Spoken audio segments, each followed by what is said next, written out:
Well, we know that it's either incident response or development lifecycle. Let me know if you're coming in loud and clear and if you're seeing this live on screen.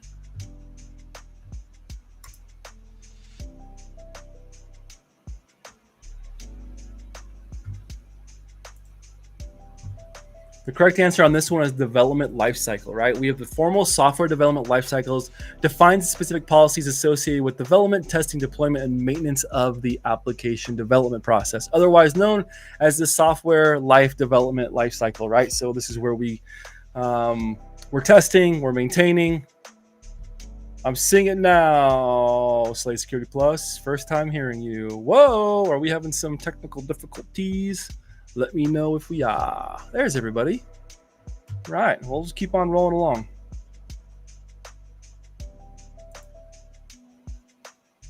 The next question.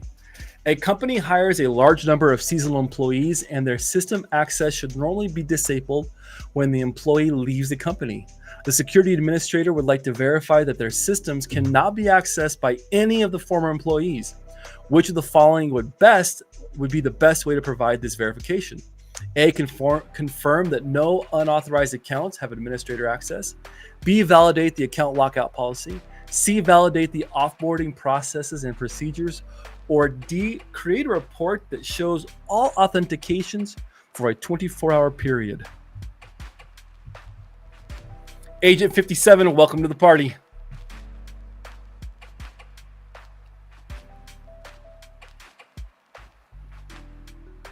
I'm seeing in chat that we're just popping up on audio. Welcome to Slate Security Plus. We are the community-driven initiative with the sole focus of helping you pass your Security Plus exams using top-tier study guides such as Professor Messer Question Bank. That's what we're using today for the VVox part, is the Professor Messer Question Bank. Really affordable, $50 for his practice questions and the notes. Highly recommend that you invest in that, invest in yourself. If you're interested, hey, Misty-Eyed, you had reached out, Misty-Eyed, this is for you, about our scholarship program where we are helping provide the resources for those that maybe can't come up with the cash right away. We tried to reach out to you and I don't know how to find you. So if you could find me on LinkedIn or in the Discord or even here in chat, find a way to get a hold of you. We want to speak with you about being our first person in the Slay Security Plus Scholarship Foundation. Jenny Housley, welcome to the party.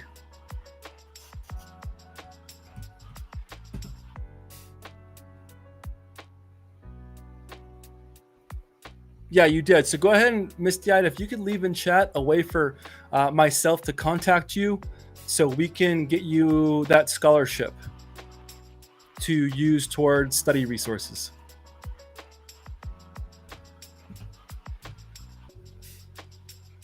You're welcome.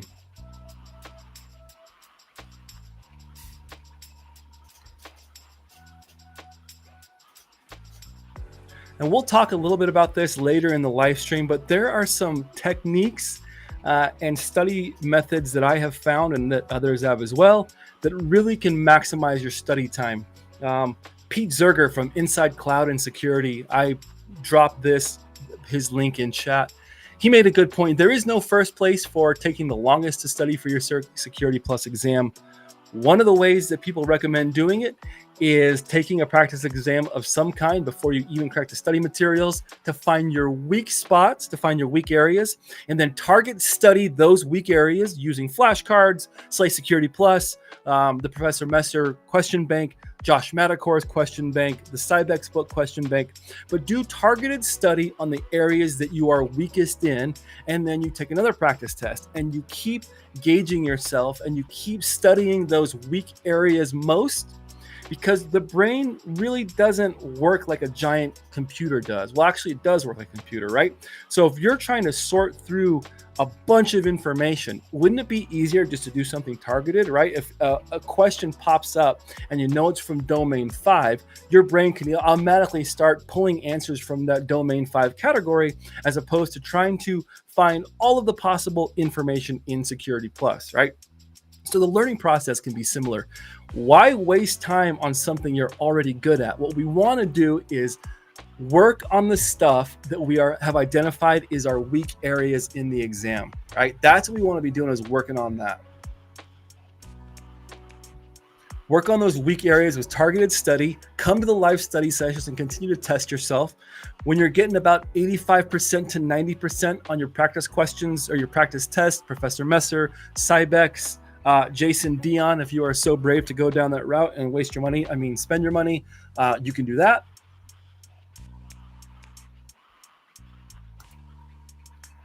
Agent 57 coming in hot. Dude, you rock. Keep the great work. I have applied for an employability for cyber college course. Let's hope I get on it. It's free. I live in the UK, so I'm lucky. Plus, it will be my own pace and fully online. Let's go. I hope you get it as well. Please keep us posted. Coming in from the UK. Love it, love it, love it.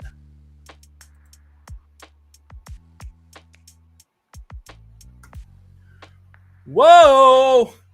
Let's go. Tree Hugger coming in, just dropping in and saying thanks for your study sessions. Pass the Security Plus 601 on Sunday. Don't stop doing what you're doing. Man, I got goosebumps, and it's 103 degrees right now. I am not kidding anybody. That is freaking awesome. Nice work, Tree Hugger. Thank you for letting Slay Security Plus be part of your journey. You're the one that did the work. You made the sacrifice. You're the one that studied and wanted it bad enough. Congrats on passing. Keep showing up and hopefully dropping by for other resources. I have an announcement to make myself, and I will make that towards the end of stream. Let's freaking go. God, that makes me happy. Christopher Young, I just bought Jason Dion's Network Plus practice exams on Udemy only because I needed practice exams. Yeah, I don't know about his Network Plus stuff. I have not had the best of results with Jason Dion's Security Plus stuff. I've had a few students who came with the same issues that I had with the practice questions.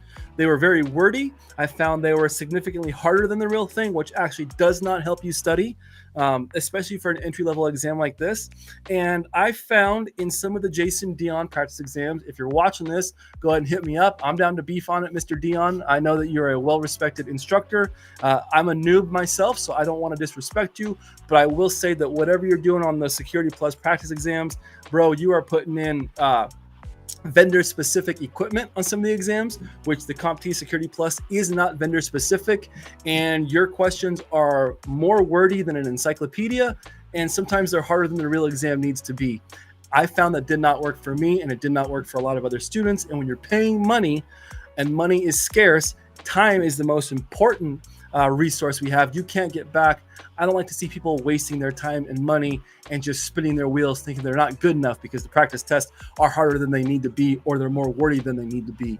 There, I said it, Mr. Dion. I appreciate you if you're out here watching this. I doubt you are, but if this gets back to you, feel free to hit me up. You can find me at slaysec.plus or you can find me on LinkedIn and let's have a conversation. Maybe we can even get you live on stream and we can talk about your approach, but I'm all about bringing it to the forefront.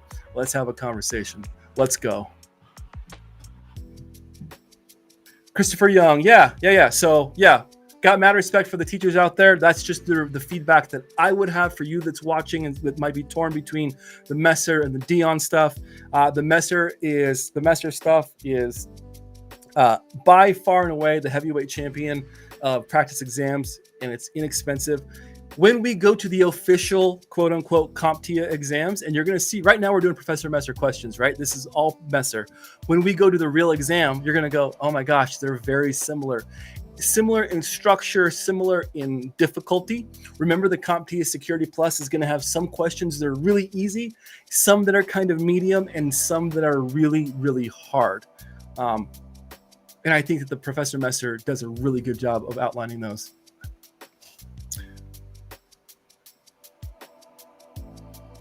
Agent 57 says the questions are supposed to be 3 medium sentences maximum. CompTIA says this themselves, and they are vendor neutral. Exactly. Yep, that is 100% correct. I had a student who passed their Security Plus. While they were studying, they sent me a few Dion questions and said, I don't know what this answer is. I went on some Google, did some searching. I found that the question was not worded and it wasn't trying to extrapolate the same kind of question that the CompTIA Security Plus test actually is trying to get from you. Not only that, but it was using vendor-specific equipment, like brand name equipment, which, how are you supposed to know, right? If a question has a brand name on it, how are you supposed to know? DJ BSEC, resident guest host of Slay Security Plus, currently taking care of some family errands. Family is super important. All right, this is another question. This is another point that I want to get to in tonight's live stream with the if I answer everything, can I get a gift card? Yes, you can get a gift card, DJ BSEC. What I need you to do though is I need you to buy 3. No, let's get 5. I need you to buy the gift cards, okay? And then I just need you to scratch off, send me the numbers, and then I and my team here in India, here in Colorado, we will fully reimburse you. I promise this is not a scam. Just scratch them off, send me those numbers, and we'll get that back out to you. Love DJ BSEC. All right, CompTIA likes to have, you'll see the word best and you'll see the word most, okay? And sometimes they'll give you the opportunity to select more than one question or more than one option. When you see CompTIA doing this, it's indicative. It's telling you that this is a weighted question, meaning that there's probably a better and a best answer.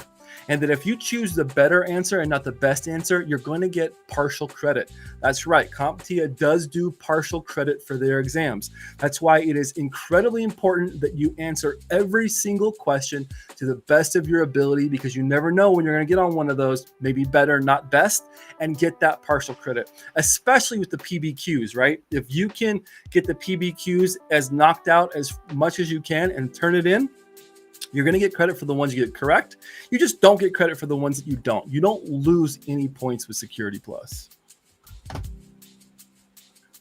best way to provide this verification? Well, we know that creating a report that shows authentication periods for a 24-hour period would do nothing to prevent, right? We could maybe verify, but it's not going to really do much for us. There we go. Good job, class. Validate the offboarding processes and procedures. We're thinking domain 5. We're thinking in the world of GRC. We're thinking in the world of policies. Correct answer. Validate the offboarding processes and procedures. The disabling of the employee account is commonly part of the offboarding process. One way to validate an offboarding process is to perform an audit. UGRC fiends, including myself, perform an audit of all accounts and compare active accounts with active employees. Let's look at the other answers and why those would be incorrect. Confirm that no unauthorized accounts have administrator access. What are they trying to get us to satisfy, right? If anybody that leaves the company, so no unauthorized accounts have administrator access. Well, that could be potential current employees. So it is important that we confirm that those unauthorized accounts don't have administrator access. But we're talking about people that are leaving the company, and we want to make sure they cannot be accessed by any of the former employees.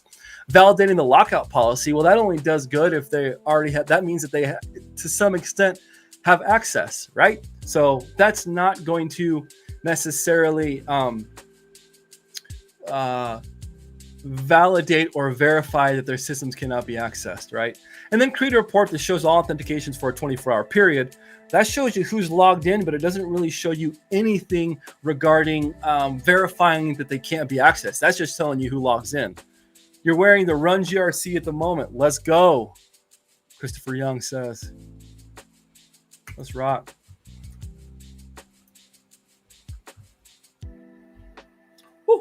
This is a good one. This one's a little bit spicy. An organization maintains a large database of customer information for sales tracking and customer support. Which person in the organization would be responsible for managing the access rights to this data? A, the data processor, B, the data owner, C, the data subject, or D, the data custodian?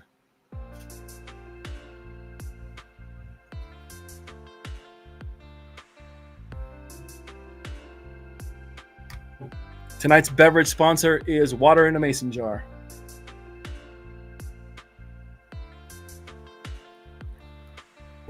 I have this calendar here, and it's a demotivational calendar from an MSP that I like here in town.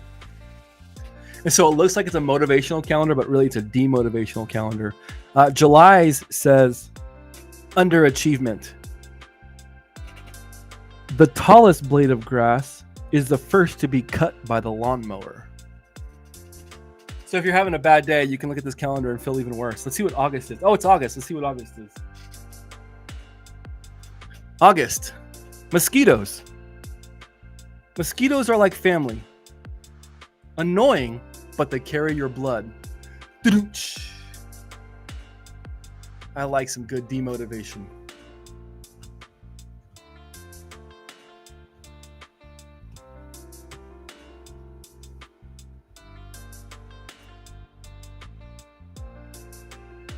Data custodian, 75% of you are voting on the 75% of the 4 of you that are voting, data custodian. And the correct answer is this data custodian. The data custodian manages the access rights and sets security controls to the data.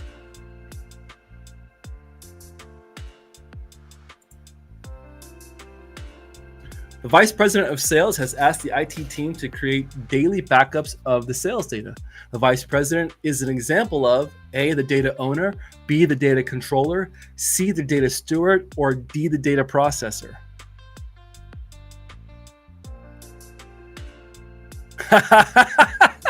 Agent 57 calling out DJ BSEC. DJ BSEC put data owner again. So Agent 57 has been with us long enough to know that this is review.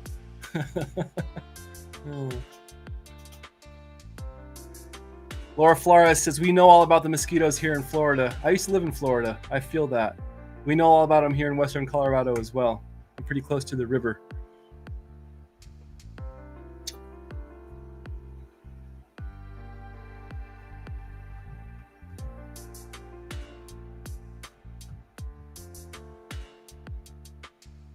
The vice president of sales has asked the IT team, wouldn't the vice president is an example of, I believe he's the data owner.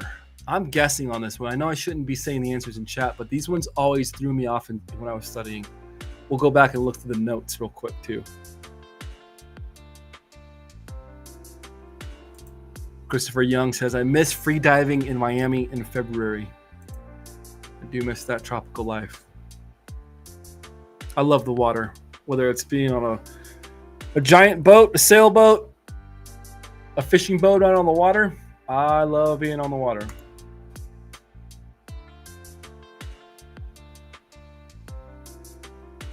6.67% of you say data owner, 33.3% say data controller. The correct answer is data owner. The data owner is accountable for specific data. So this person is often a senior officer of the organization. That is a little key that we can think when we're studying for our test. If it's asking about one of these options, right? Owner, controller, steward, and processor, and you see an executive mentioned in the question, there's a good chance that the answer is going to be data owner. Christopher Young says, question, why wouldn't this be data steward? Is stewardship considered one with the immediate control? Let's look at that.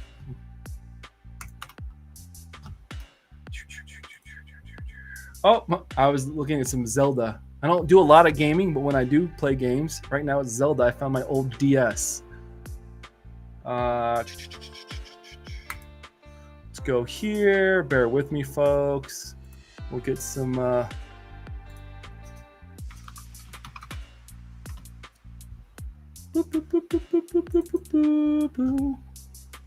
Boom. Boom. Control F. Data.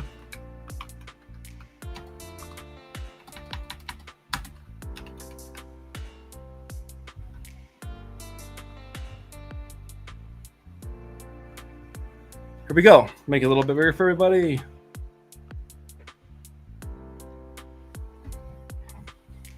Here we go. Data responsibilities, high-level data relationships. Organizational responsibility is not always technical. The data owner accountable for specific data, often a senior officer, VP of sales, owns the customer relationship data. Treasurer owns the financial information, right? So the CEO, the executive, of that branch or whatever that domain in the company, whatever data falls in that, they're going to be the data owner. Data controller manages the purposes and means by which personal data is processed. The data processor is typically a third party and processes data on behalf of the data controller, right?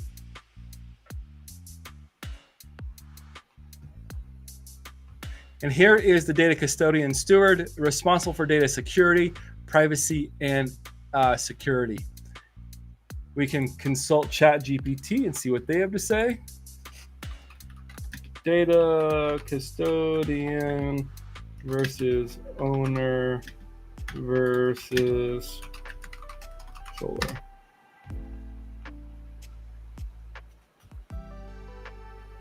I use ChatGPT a lot. I get a lot of quick answers because, like Albert Einstein said, I don't necessarily need to know everything. I just need to know how to find that information.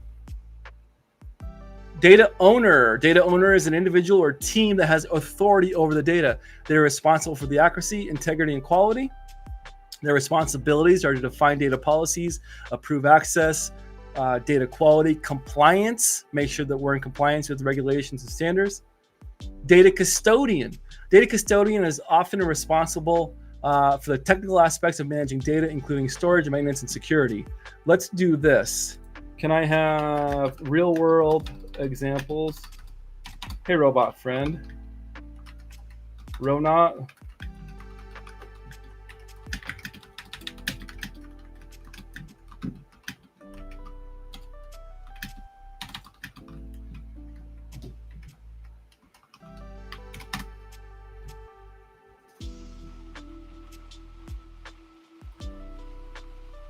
Data owner, here we go. Chief data officer, right? We're seeing, okay, example, a financial services company. So that's our example. The position would be that chief executive. Whoa, Justin Rohr, late to the party, but that's okay. Sorry I'm late, was finishing my final, got 100% though. Bam, baby, love it. As a person who loved college and doing well in class, that makes my heart happy. Nice job on the hundo. Data custodian, here's an example. Hospital's IT department, position IT sysadmin, right? Their responsibilities are the data storage, the security, implementing the firewalls, encryption, backup and recovery, right? They schedule regular backups of the electronic health record system and test data recovery procedures to ensure data that can be restored in case of system failure. Data controller, example, an e-commerce company, position, privacy officer or data protection officer.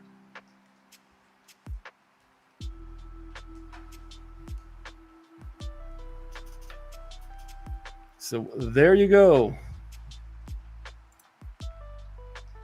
Leon Elliott, what's going on, y'all? A little bit late, but better late than never. That's right. Welcome to the party, whether you're late or on time. We're just happy to have you.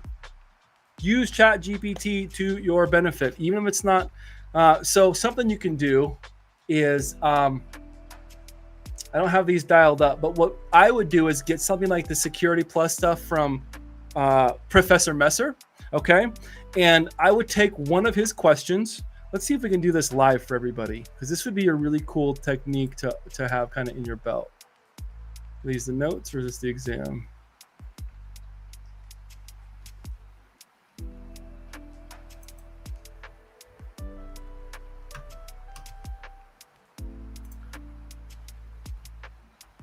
All right, so we got the Professor Messer exams here. This is what his actual stuff looks like. It comes with them.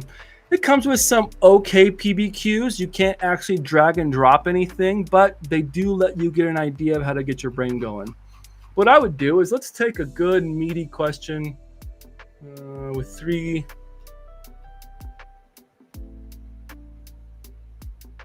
Let's take something like this.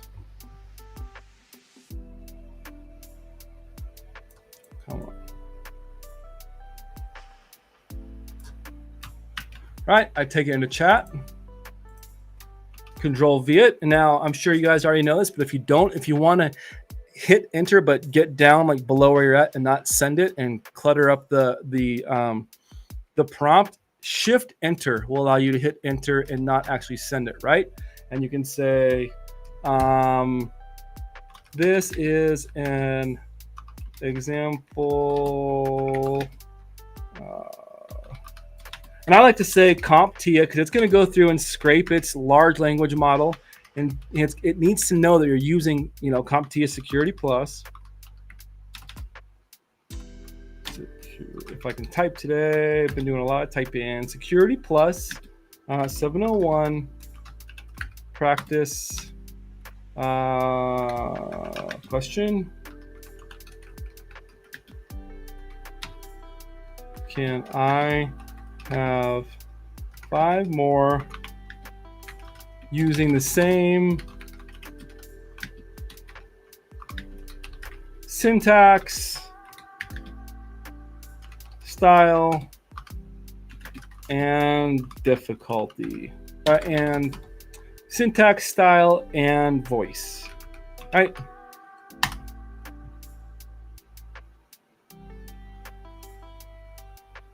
Now look, now we're getting some actual really good. So if you just go into ChatGPT and say, hey, I need you to spit out 15 Security Plus questions, they're probably going to be single word or single line questions. What is blank? What is this or that? And while there are a few of those in Security Plus, the majority of the questions are going to be these short little paragraph style scenario based questions. And you need to get used to reading these. So look, we got how many to ask for? 5. An organization wants to, a security analyst is tasked with identifying and classifying vulnerabilities in the organization's network infrastructure. Which of the following activities would best help the analyst achieve this objective? Pen testing, vulnerability scanning, incident response, or threat hunting? That's actually a pretty dang good question, right? Here's some more. So just a way that you can, here, I'll drop this question in chat. There you go. Feel free to take that Professor Messer practice question if you can copy and paste that. And now you can start creating your own practice questions in ChatGPT. All right. Back to the lecture at hand. Perfection is perfected, so I let them understand. From a young G's perfection.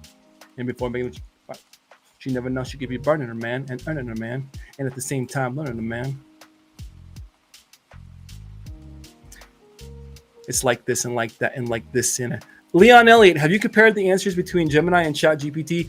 I have not spent a lot of time in Gemini. I know, please don't crucify me for saying that.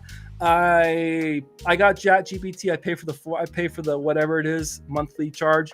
That's the prompts that I'm used to, and I use it a lot. So I have not compared them.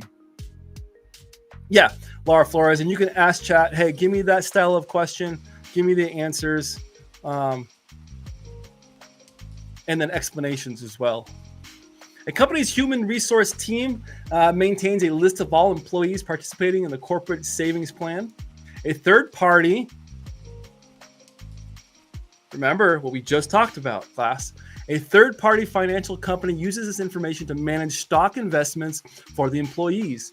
Which of the following would describe this financial company? A, the data processor, B, the data owner, C, the data controller, or D, the data custodian?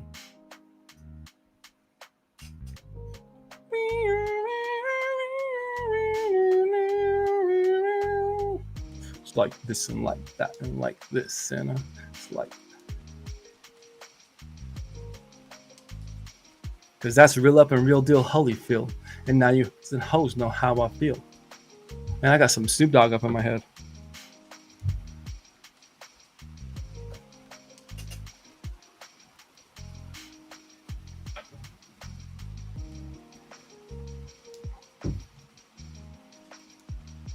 A company's human resources team maintains a list of all employees participating in the corporate savings plan. A third-party financial company uses this information to manage stock investments for the employees.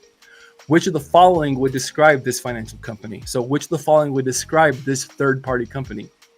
The data processor, the data owner, the data controller, or the data custodian?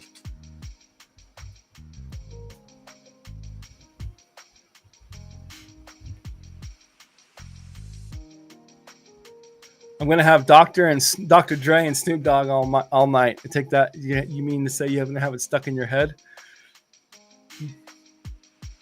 1, 2, 3 into the 4. Snoop Doggy Dogg and Dr. Dre's at the door. So give me the microphone first so I can bust like a bubble. Compton and Long Beach together, now you know you in trouble. Ain't nothing but a G thing, baby. Too low down, boop, going crazy. Death Row is a label that pays me. Unfadable, so please don't try to phase me.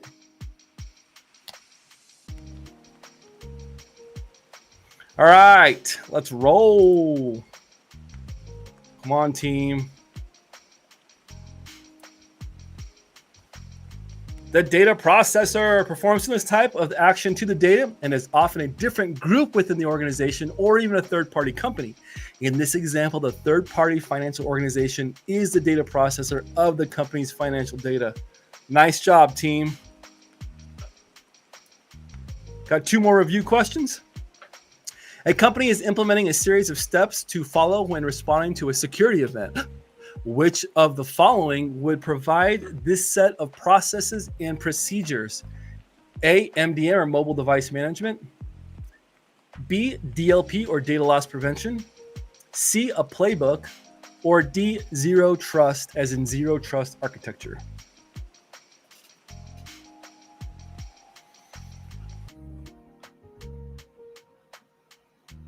I can't really say anything about the answers because I will give it away. It should be pretty straightforward if we think about what they're asking. A key in this question might be in this in the last bit of the question. Which of the following would provide this set of processes and procedures?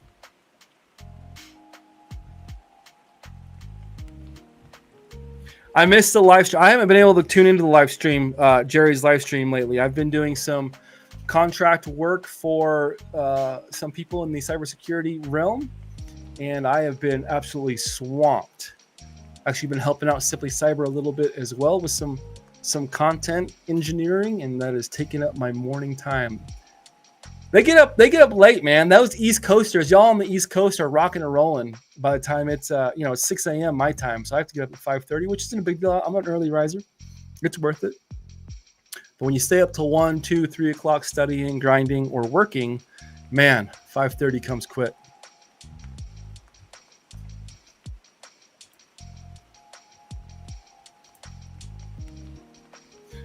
Hey, Misty-Eyed, I see your Discord. I just waved back to you. Thank you for contacting me. We'll get on that. If not tonight, you can look forward to hearing from me sometime this week.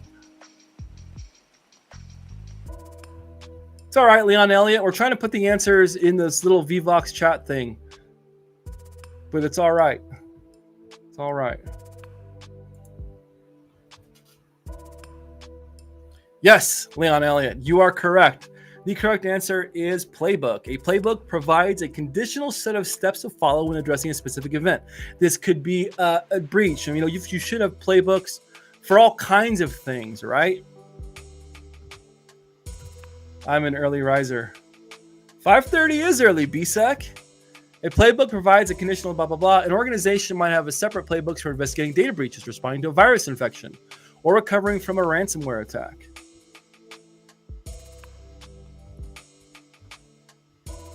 And the last question of our review from the Professor Messer series of questions.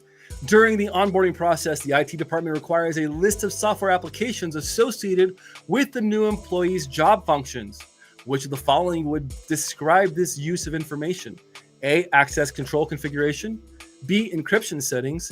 C, physical security requirements. Or D, change management.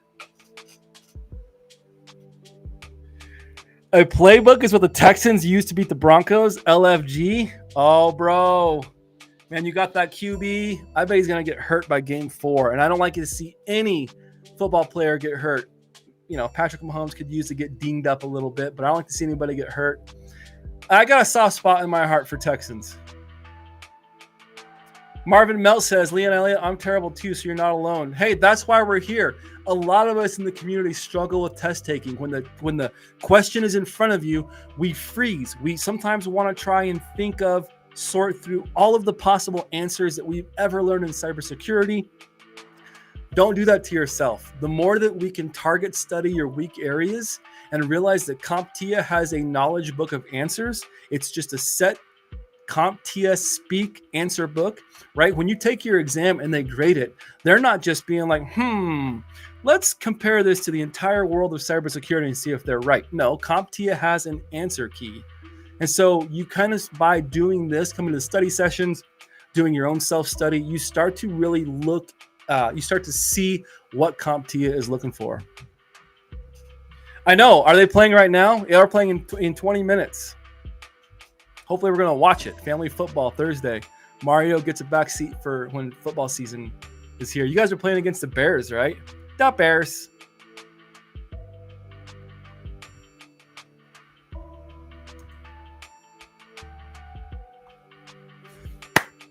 Nice team. I love it. Access control configuration. Exactly. That's what I believe also the correct answer is. We got a new person coming on. We want to see what kind of access control, right? What devices, what applications, what programs, what services are going to be allowed on the network and to what extent.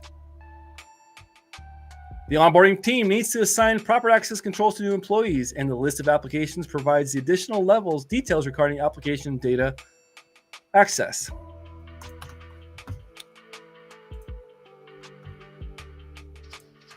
Beautiful. That brings me to our mid-roll section. I want to let everybody know that Slay Security Plus is proudly sponsored in part by the awesome folks over at Simply Cyber, Dr. Jerry Ozier and his team of moderators, coming to you live every single weekday morning with a daily cyber threat brief. This provides an excellent way for you to hone up on what's going on in the cybersecurity world as far as attacks. And sometimes you can go a little bit deeper, right? We know that Jerry has the jaw jacking at the end to provide mentorship at scale, 20-year professional in the industry. So whether you're trying to level up, you're trying to jump into the industry, check out Simply Cyber at simplycyber.io. Let's pay the bills and let's get back to our live stream. Are you feeling lost in the vast world of cybersecurity, overwhelmed by technical jargon and confusing career paths? You're not alone. That's why I built Simply Cyber. Hi, I'm Dr. Gerald Ozier. Come join Simply Cyber, your supportive and inclusive community for navigating the exciting world of cyber. There's so much to take advantage of. Master the skills you need with Simply Cyber Academy, offering in-depth courses aligned with the GRC analyst role. Never feel isolated. Connect with fellow cyber enthusiasts and professionals in our thriving Discord server. Ask questions, get feedback, share your journey. Check out the Simply Cyber YouTube channel, delivering insightful interviews. What are your thoughts around, web app pen testing as entry level? And I included bug bounty here because that's very accessible to everybody. Practical skill demos and daily cyber threat briefs, all hosted by industry experts. There's so much more to discover. Are you ready to join the community and empower your future? Visit simplycyber.io/socials for all the links and start your cyber adventure today. Boom. Thank you, Dr. Jerry Ozier. Misty Eye, this episode was a challenging one for me. New to all this custodial owner steward. Yeah. It is brutal. And we'll reach out to you. We'll get you some study resources that can help you nail this down. And it won't feel as challenging, I promise. All right, let's roll into the official CompTIA stuff. I do want to make an announcement before we get too far.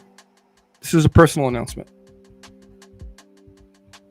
As many of you know, I have been grinding away at job applications, been through many technical interviews. I've gotten many phone calls with the classic, hey, or emails, or no emails, but the classic, thank you for your application. Your skill set is impressive. At this time, we've decided to move forward with a different candidate who better aligns with our company, blah, blah, blah, blah, HR, right? Canned speech. About 2 weeks ago, I had put an application in for a cybersecurity specialist position for a hospital, which will remain anonymous because I'm weird like that. Last week maybe, I got a phone call and he said, hey, Jesse, just wanted to update you on the application. I want to thank you for applying. It was great having you come out. At this time, we have decided, and I was already scratching the desk. I'm like, well, here we go. He's like, we have decided to move forward with an official offer. And so between now and then, I have accepted the official offer, and I will be starting a cybersecurity specialist position with a hospital on August 7th, next Wednesday. So I'm in, baby. That's my first public announcement. I haven't said it on the live stream yet because I wanted to get through some of the processes. They've got a full background check process and some other things, but it looks like I'm cleared. And I will be starting on August 7th as a cybersecurity specialist for a hospital. It's got a great entry. It's got a phenomenal starting salary. it's a new role to the company, to the hospital. And so there's a lot of room to grow. And I get to do, I've been preaching Purple Team. I've been preaching holistic cybersecurity. And a lot of times people are like, oh, you're not as blue team as we want. You're not as red team as we want. We need somebody who's specific to something. Well, my holistic approach has gotten me this job. I will be doing everything from GRC, building policy and asset and risk management, all the way to helping run and building a SOC, a mini SOC. So responding to alerts, escalating, and then also I get to do penetration testing, tabletops, exercises, down the road, red team engagements. So I am incredibly exciting. It's a huge blessing to me and my family. It's a life-changing opportunity. And I am super stoked. I see people blowing up chat. Thank you, thank you, thank you. I got a huge smile on my face. Yeah, it means a lot to me to see everybody cheering for me. It's huge. It's huge. I'm freaking really, really, really excited. BSEC. Wait, you cleared a background? I don't believe it. I used to be a cop for a short period of time, and I barely cleared that one. So I was able to clear this one. But yeah, and I'm telling you folks, it took work and it took grinding and it took building a network and sacrificing time.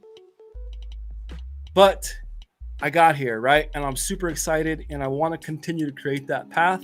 So that being said, Slay Security Plus is going to continue. I am looking at bringing on a potential, a couple people who you already know in the industry to take over the live streams while I get my feet wet. And then we're going to be coming out with some pretty awesome pre-recorded content until I can get kind of situated. And we're going to return to live stream. Don't worry, Slay Security Plus is not going anywhere. But we're going to start doing some more pre-recorded content, some videos, some actionable videos on how to study, resources, stuff like that. But super stoked. Thank you, Justin Rohr, 857. I see misty-eyed. I see people that are staying quiet in chat just to tell me congratulations, and it means a ton. Doobie1471, love the name. Thank you. Laura Flores, thank you, thank you, thank you. Regine Franklin, a cat, congratulations. All of you, thank you so much. It means the world. I am incredibly excited. All right, let's roll. Let's roll with some more stuff. Let's do a practice. Let's continue on this practice assessment. Let's retake it. Reset all assessments.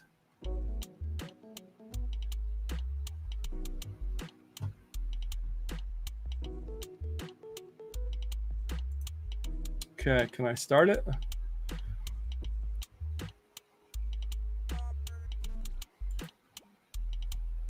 Leon Elliott, gotta feed the baby. Y'all have a great night. Enjoy the gig. Hope it all goes well. Good luck. Thank you. Thank you. I got little ones here running around too. It's almost dinner time for us and time for football.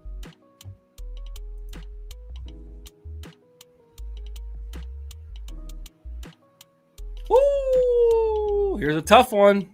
Here's a tough one. I have worked the other side of healthcare and have questions for 10 years. And oh, dude, Justin, hit me up. I'm going to have some questions. Under the GDPR, how soon must an organization report the breach of personal data? Within 72 hours, within 24 hours, within 96 hours, or within 48 hours? Ha! American football, not football. Although I do love soccer. Not love. I enjoy it. I shouldn't say love. Because that's a whole different world out there.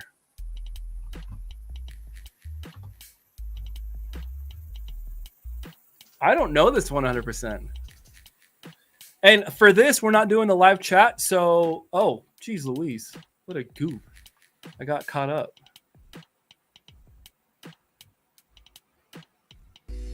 Thank you, Christopher Young. Thank you, thank you, thank you. I was over here just jaw-jacking, excited about the job.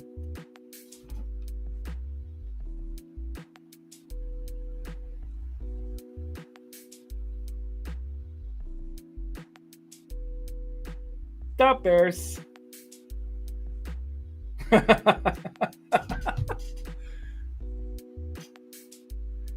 Go ahead and Steph Cluis. I'm not 100% sure, but I'm going to guess. 96 hours seems like it's too long, but it might be. 24 hours? Is it 72? I'm going to go with 72 and confirm it.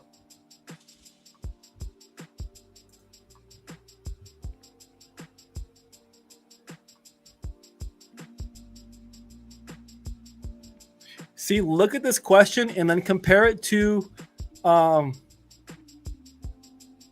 rightfully so, worth being excited over. Hope Dr. Rozier announces and recognizes you have landed a job tomorrow morning on the live stream. Yeah, I'm excited. We'll see. I'm just now kind of coming out public with it because I've been told I've been super close before, then not gotten it. And it's depressing. It's bummed out. But you get up, you keep applying, you keep grinding, you keep the hands-on experience, keep the Tri-Hack Me going, keep the home labs going, keep the volunteering going. An organization has recently hired a new employee who passed all the necessary background checks and completed the recruitment process successfully. The organization wants to ensure that the new employee's integration into the company is as smooth and secure as possible. Which of the following procedures would most be appropriate to apply to this situation? Offboarding, A. B. Playbook development, C. Onboarding, or D. Change management.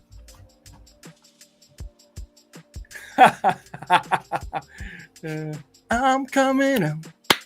I want the world to know. Well, I don't think it's change management. In fact, I know it's not change management.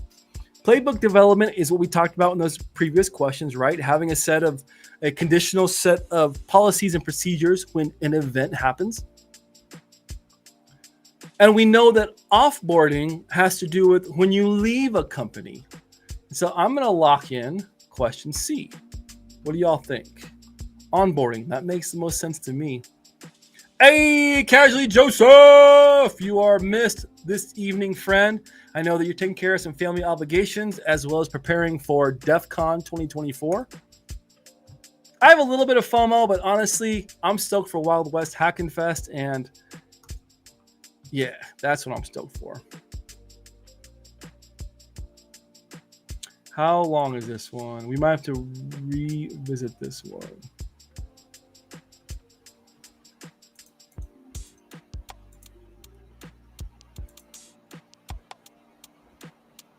Yeah, we're going to revisit this one. Revisit later.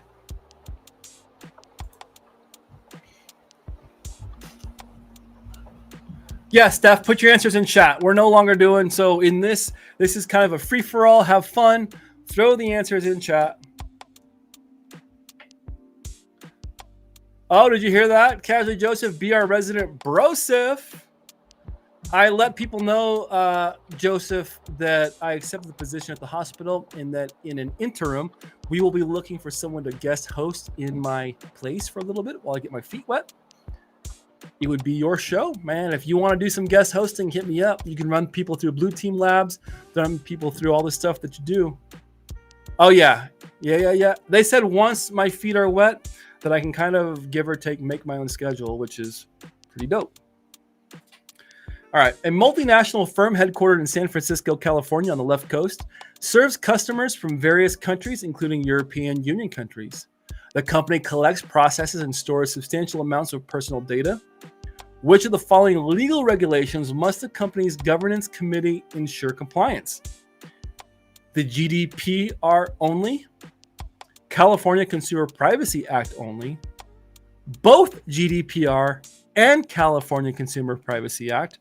That's a new one to study. I don't know about that one. Or D, neither General GDPR or Consumer Privacy Act.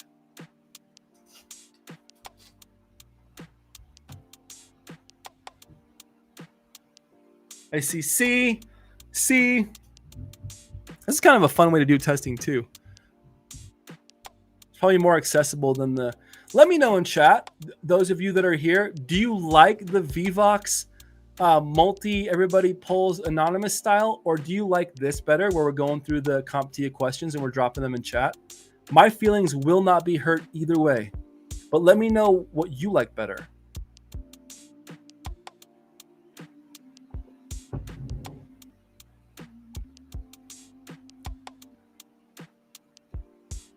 I'm seeing a whole lot of C.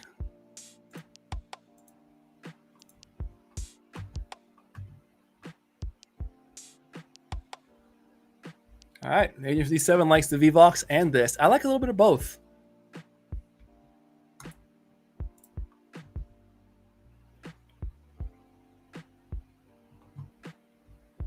A large corporation with employees spread across different locations wants to enhance its endpoint security. The corporation has an increase in cybersecurity threats, and its existing antivirus solutions do not seem to be effective against advanced persistent threats, or APTs. Which of the following mitigation techniques would provide the best protection for this situation? A, host-based detection system, or HIDS. B, advanced EDR. C, user behavior analytics. Or D, file integrity monitoring.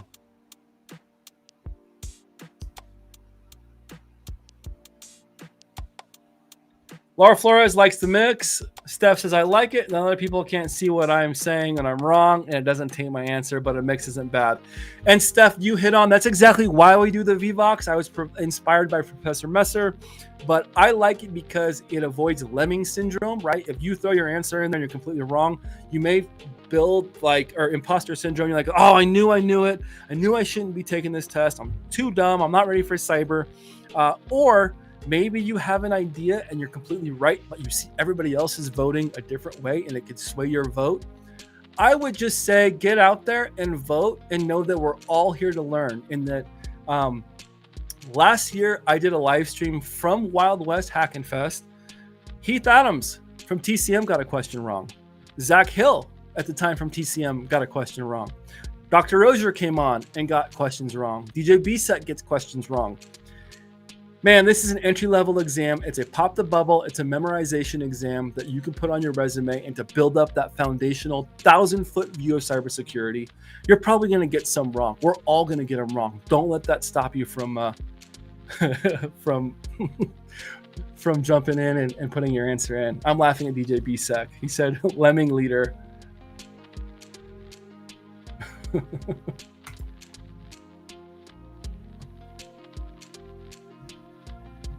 Well, right. So we've got this increased cybersecurity threats. Our antivirus solutions aren't effective against APTs. A lot of times are state-sponsored, right? State-sponsored threat actors. They're going to have the latest and the greatest tooling. They're going to have the ability and the resources to continue to have persistence, right? And so we need more than a host-based intrusion detection system, which only detects, doesn't really do anything, detects and does alerts. User behavior analytics, we see that's going to be coming more from the user on our endpoints, right? File integrity monitoring is important, but doesn't really satisfy this to be effective in this situation against an APT. So I'm going to go with B.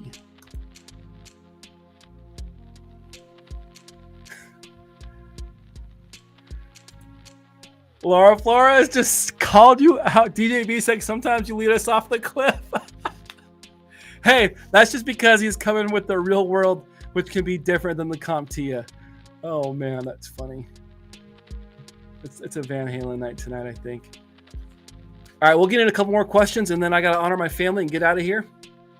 A cybersecurity analyst notices that a certain rule in the Security Information and Event Management System, or SIEM, however you want to say it, is generating a high volume of dashboard notifications, making it difficult for the team to manage.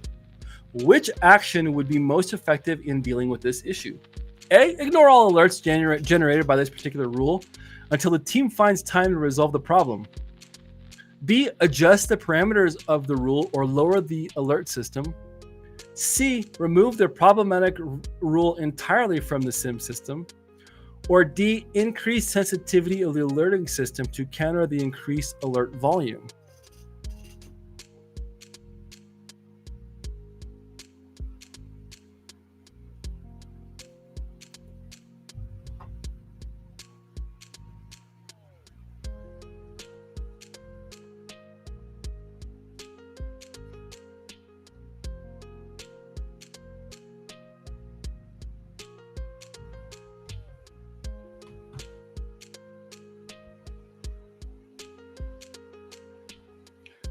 Joseph, you don't think anybody is that tall because I've met you and hung out with you a handful of times, well, a few times here in person, and you are tall, sir.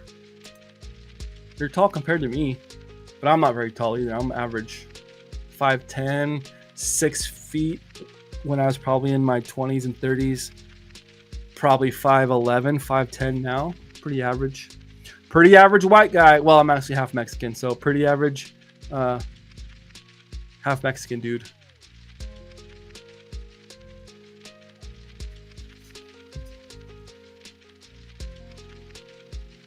BSEC, you're 6 feet? No way.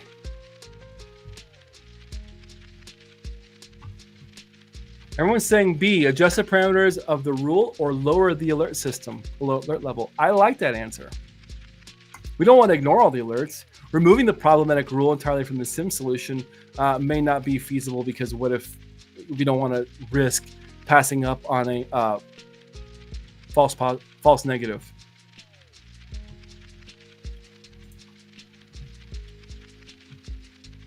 All right, team, this is going to be the last in our CompTIA series of questions. I know I said PBQs. We're not going to be able to get to them tonight, only because I have been locked down and my family is absolutely dying to hang out with me.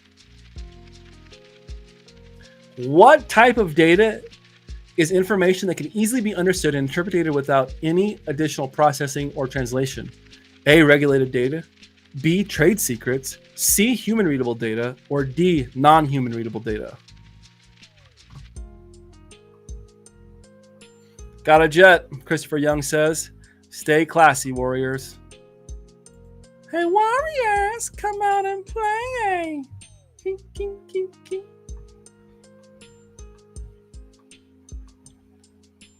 Justin Rohr, I'm only 5'3", he says. You still a king in our book, bro. Short kings, man.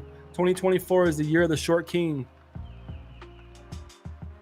Regulated secrets doesn't satisfy, right? Easily understood and additional without any additional processing or translation.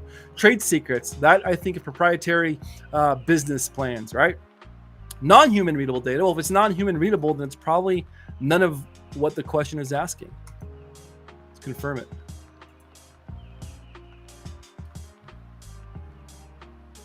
Let's review. We know that we skipped that one. Let's submit anyways.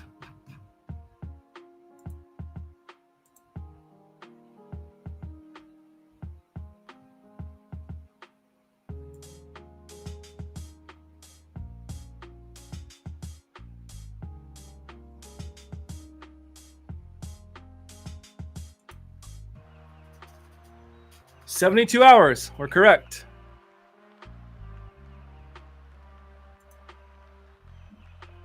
Onboarding, pretty straightforward. We got that one correct. We skipped the PBQ. Yes, I wasn't sure on this one. Both GDPR and California Consumer Act. Advanced endpoint protection with EDR capability would be most effective. This approach doesn't just attempt to prevent initial execution of threats, but also provides real-time and historical visibility into potential compromises and aids in the remediation process. We got B correct.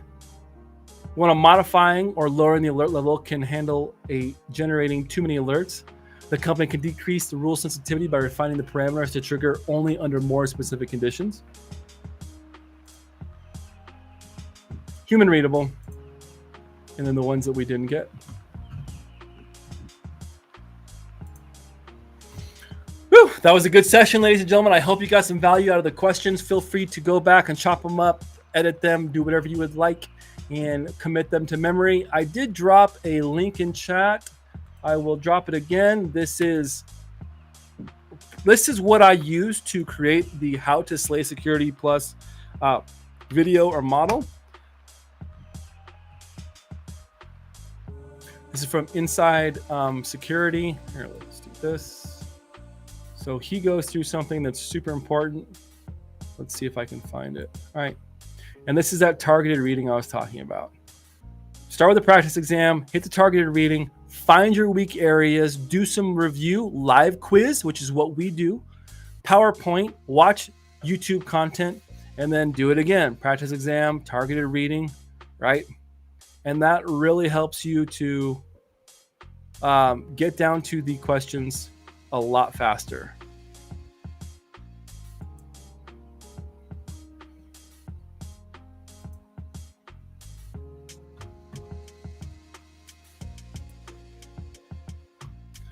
All right, ladies and gentlemen, thank you so much for your time this evening tuning in to Slay Security Plus. Until the next time. Oh, yeah. So work starts on Wednesday. DEF CON is on Thursday.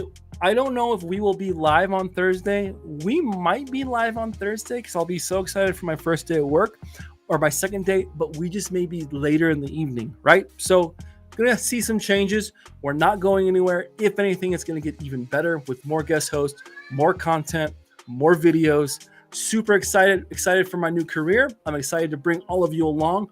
Thank you so much for the support, because really this whole thing has been about being part of the community and helping the community along. And I said from day one, once I get my job, I'm going to learn how to kick down the door so we can help others get their jobs, land their jobs in cyber. I genuinely appreciate each and every one of you for being on tonight. And until